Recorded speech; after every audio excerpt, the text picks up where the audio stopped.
This week, 5 years ago, the US financial system spiraled into meltdown.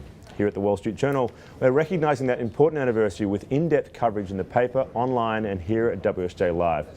We're looking into what the crisis meant for the US and world economies and what has been done to try to prevent it happening again. And what better person to lay it out for us than David Wessel, who joins us from Washington. Good morning, David. Good morning. So David, I hate to say this, but September 15th is my birthday. It's also the date at which Lehman formally went into bankruptcy, so I have a particular beef with this anniversary. But I'm sure I'm not... So is there a connection there? What was that? Is there a connection there? Well, between your birthday and Lehman? It could well be. I mean, I don't know. You can figure that out. I like to think not, but you never know.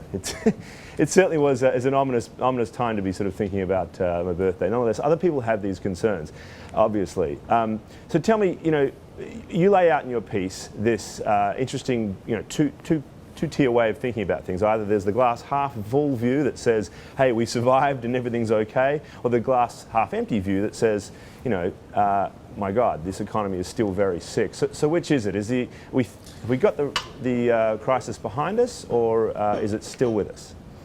Well, I think it depends who you are.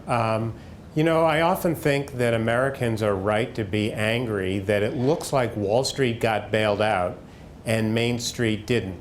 And by that, I mean, look at what's happened. So the taxpayers bailed out the banks and they've gotten paid back. The banks are in very good shape now relative to where they were in 2008 and relative to the European banks. The auto industry is doing remarkably well. I mean, it's a boom. It turns out this government-orchestrated restructuring bankruptcy of the auto industry has paid dividends to workers and to the nation as a whole. But if you look at the housing market and if you look at the job market, they're not back to where they were before the crisis. Housing prices are beginning to turn up, but lots of people, depending on whose numbers you use, 1 in 6, 1 in 7, still have mortgages that are bigger than the value of their house. And of course, we're still stuck with 7.3% unemployment, down from 10% peak. But in the old days, that was a recession, 7.3% unemployment. Absolutely. And what about the state of the financial system itself? I mean, there's obviously an enormous amount of regulatory reform that has gone through, some of which still, of course, to be implemented. But nobody quite seems certain that we now have a system that could avoid this happening again. I think that's right.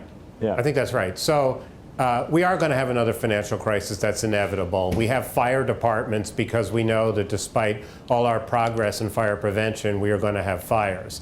I think the system is in some respects stronger, particularly there's more capital in the financial system, and the regulators have a broader view. They don't just look at one little silo. But it's far from finished. A lot of the rules that were supposed to be written from Dodd-Frank are not yet finished. Dodd-Frank is a regulatory octopus. We have agencies fighting one another. And a lot of the global regulation or global agreements that we need to prevent something as disruptive as a Lehman bankruptcy are still very much works in progress.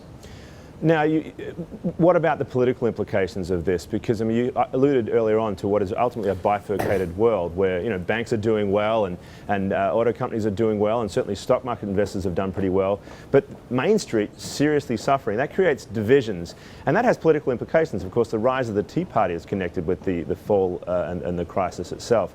So, what has it done? What's the sort of legacy mean in terms of the political structure of the country? Well, I think it's contributed to an erosion of public trust in the government that pervades the society now, right up to the argument about whether we should take President Obama's advice and go along with attacking Syria. Certainly the Congress has done nothing to restore the public's confidence in them. I also think it raises questions in the future about whether, if we had another crisis like this, whether there'd be the political will to do some of the things that were very unpopular at the time, but with the benefit of hindsight, help prevent a worse crisis. I mean, would Congress today, if they had to, approve $700 billion for a TARP-like program to rescue the banks? It was a close call back then. I think today it would be impossible. Now, David, you've got a special segment on Reddit coming up, Ask Me Anything, where you'll be discussing this. Tell us a little bit about that, if you don't mind. Well, it's a new thing for me. Reddit is a social media site where you go online and you can lob questions at people, famous or not. I guess I'm in the not category. And so we'll be taking questions beginning at 3 p.m. Eastern Time on the economy, the crisis, or anything else. You're famous in our book, David. Thank you very much for your time. Okay, thank you.